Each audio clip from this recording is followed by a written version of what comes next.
The beginning of this project was inspired by the horror that goes on with chocolate. So much cocoa grown in the Ivory Coast is dependent on child slave labor.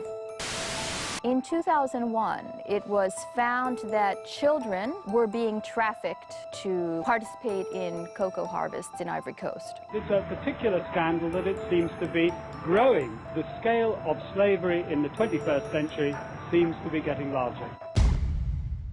I'm glad to be doing something exactly the opposite. I started this chocolate project as a result of living in Grenada for years and the idea of revolutionizing the connection between cocoa farmers and the finished product.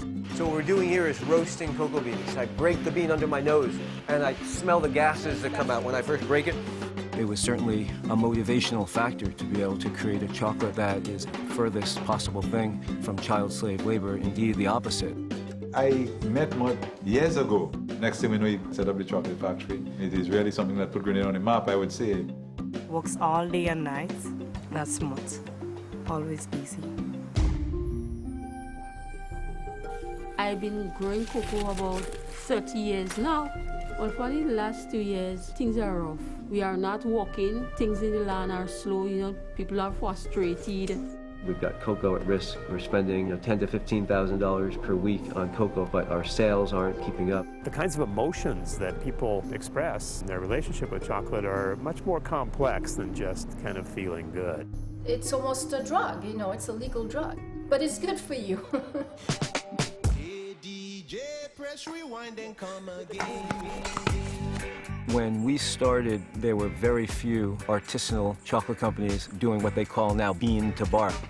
We have to replace the anonymous market with an intimacy of direct contact. Artisanal production does bring the human being and the freedom and human rights of the human being back at the center. These products have more of a voice, and this is really about bringing other values to these formerly narrow consumption decisions. By the grace of God, things might work. I never say by the grace of God, I always say by the grace of chocolate.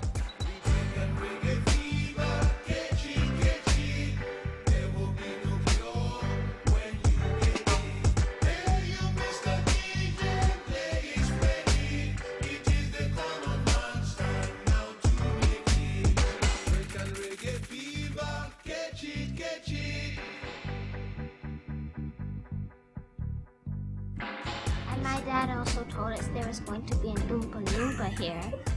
Well, we're all sort of Oompa Loompas.